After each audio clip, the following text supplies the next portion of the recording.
Viniendo hacia aquí pensaba en esa frase de Goethe que dice: trata a un ser humano como es y seguirá siendo lo que es, pero trátalo como puede llegar a ser y se convertirá en lo que está llamado a ser.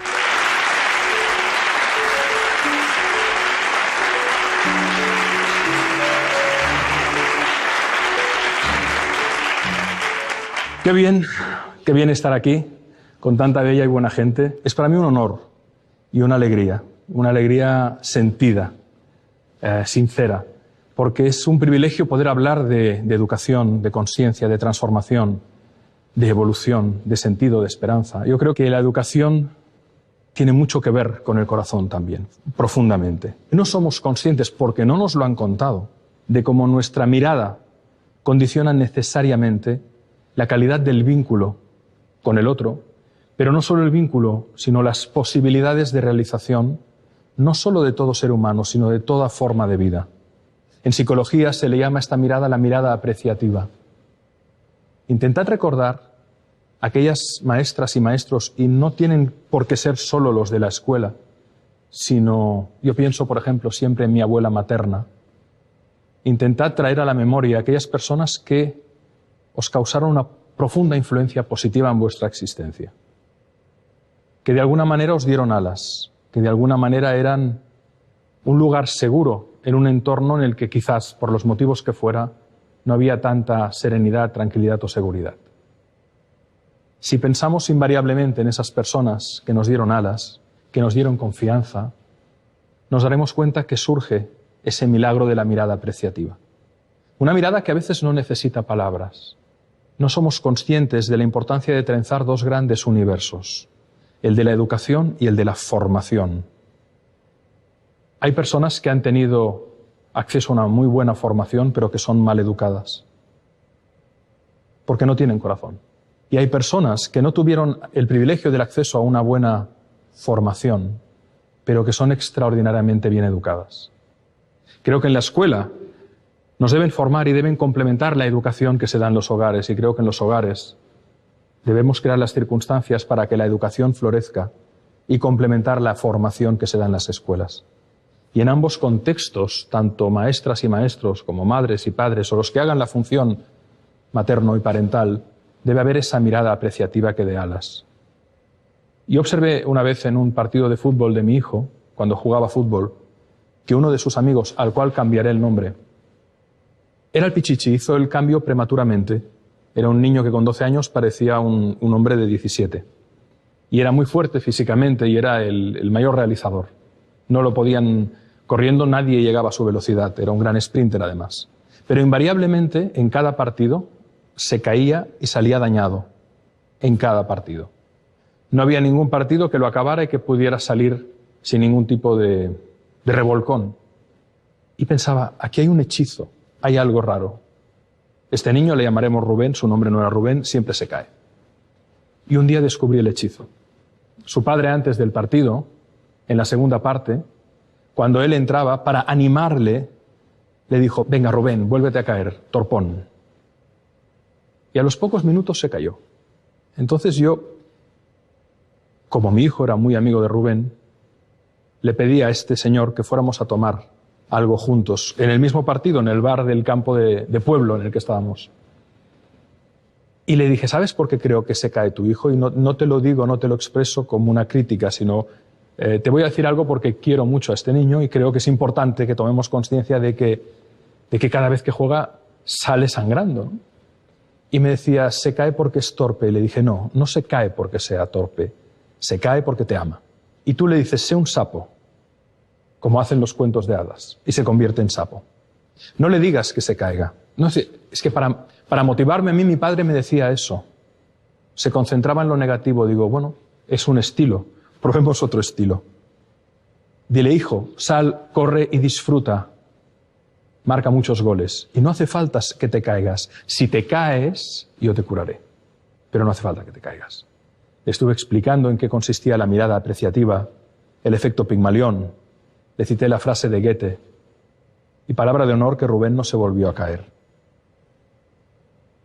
Nuestra mirada, y cuando digo mirada, debería decir nuestra postura existencial, nuestra manera de estar en el mundo, manifiesta nuestro sistema de creencias, lo que creo sobre mí, lo que creo sobre ti, lo que creo sobre la vida. Imaginad que fuéramos capaces de hacer una mirada apreciativa sin prejuicios, que fuéramos capaces de concentrarnos en las bondades y en las virtudes, sin perder el pensamiento crítico, por supuesto, ¿no? Si nos pudiéramos liberar de falsas creencias sobre nosotros mismos, de prejuicios sobre el otro y de proyecciones, que es lo que el otro piensa que yo pienso sobre él, estaríamos mucho más cerca de algo fundamental, que es la realidad. Y sobre eso vamos a compartir. Y Rubén no se cayó. ¿Y cuántas personas no se caerían si hubiera alguien que les dijera: eres extraordinaria o extraordinario, puedes hacerlo, cuenta conmigo, porque al final no prediques, tus hijos te están mirando. Y amar es inspirar, para ayudar al ser amado a que construya nuevas realidades objetivas, que pueda llevar a cabo un proyecto, que pueda superar un examen, que pueda hacer un buen trabajo de investigación, que pueda darse el permiso de hacer algo que le da miedo, pero inspirar también para nuevos sentidos a la vida. El que ama procura que el ser amado construya una narrativa interior que le sostenga especialmente en la adversidad. Y las historias sirven para eso. Las historias nos inspiran, nos dan anclajes en la memoria, nos dan referentes de cómo ese personaje superó esa dificultad. Hay un libro maravilloso que se llama Psicoanálisis de los cuentos de hadas, que lo escribió Bruno Bettelheim, y el prólogo de ese libro ya es una joya, ¿no? Y comienza más o menos así. Si queremos que nuestros hijos construyan un sentido en su vida, y recordemos que la vida objetivamente no tiene sentido, el sentido se lo da cada cual como puede, construyendo la narración interna que le va a sostener. Los cuentos están para eso. Creo que se atribuye a Andersen, pero no estoy seguro que sea de Andersen, la frase que decía que los cuentos se escriben para que los niños duerman tranquilos y los adultos se despierten. Las historias crean imágenes mentales, crean arquetipos de enorme fuerza. Una narración sobre tu propia vida o sobre la vida de un ser amado o sobre un mito o alguien desconocido puede en un momento determinado actuar como un acicate o como una palanca que te lleve a una respuesta desde la fuerza interior, desde la voluntad de seguir, desde la voluntad de servir. Por eso son muy importantes las historias. De hecho, decía Raimundo Lulio, el filósofo, que la palabra es el arma más poderosa. Y es poderosa porque nos ayuda, sobre todo, a comprendernos, pero a trenzar historias que nos unen y que ayudan a dar sentido a la vida. Hay un concepto muy importante en psicología que es el permiso. El permiso de guardar silencio, el permiso de hablar, el permiso de sentir, el permiso de acercarse, el permiso de alejarse, el permiso de ser, el permiso de darse un espacio, el permiso de dejarse en paz. Y el permiso no se transmite tanto verbalmente como no verbalmente, nuestro gesto interno. Muchas veces facilitas un espacio de apertura de comunicación, no exigiendo al otro una explicación, sino callándote y tomándole la mano si te lo permite lentamente. Debemos reivindicar la ternura como elemento fundamental de la calidad del vínculo humano y de la transformación de la consciencia. La ternura. Deberíamos acariciarnos, besarnos más y mirarnos más. Y no me refiero a la caricia solo como el intercambio de piel con piel, la mirada, la sonrisa, la flor, el libro, ternura. Y como vivimos en un mundo de inercias, de aceleraciones sostenidas, de demandas sostenidas, nos exiliamos. Y al exiliarnos, no nos encontramos y no nos comunicamos. Antes has dicho que te gustaba coleccionar frases. Sí. Si tuvieses que elegir una relacionada con la educación y el aprendizaje, ¿cuál te quedarías?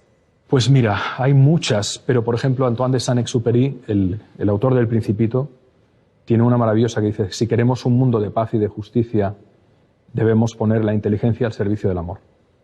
Esa me parece una frase brillante, ¿no? Poner la inteligencia al servicio del amor.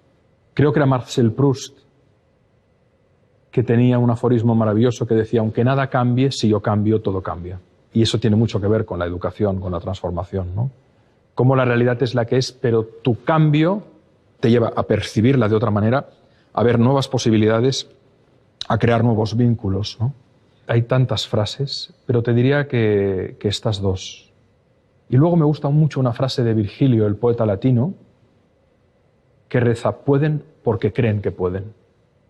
No dice pueden porque saben que pueden. Y creo que este es un matiz importante. Hay mucha gente que sabe que puede, pero no hace.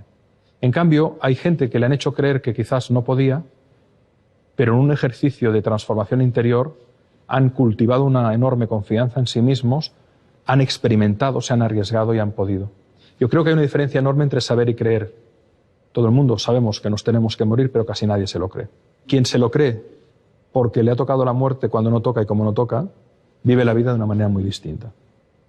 El saber es fundamental, pero el creer puesto al servicio de la inteligencia, de la confianza, de crear un vínculo potente, hace una trenza poderosísima con el saber. Por eso me gusta mucho esta frase de Virgilio: pueden porque creen que pueden. Como decía antes, creo que hay un factor fundamental, que es el contagio, el entusiasmo. No puede haber aprendizaje sin entusiasmo. Se habla mucho en el aprendizaje de la cultura del esfuerzo, pero creo que es un grave error. Porque el esfuerzo en sí mismo, solo el esfuerzo, no es un valor final, es un valor instrumental. El esfuerzo es un instrumento. Por lo tanto, creo que como clave de aprendizaje estaría el entusiasmo, la pasión, el esfuerzo, pero el esfuerzo combinado con algo fundamental, que es la alegría y el reconocimiento. Pensemos de nuevo en aquellas maestras y maestros que han sido los mejores que hemos tenido en nuestra vida. Y veréis que invariablemente nos invitaban seguramente al esfuerzo, pero ¿desde dónde? Desde el contagio de la alegría, desde el contagio de la pasión, desde el reconocimiento.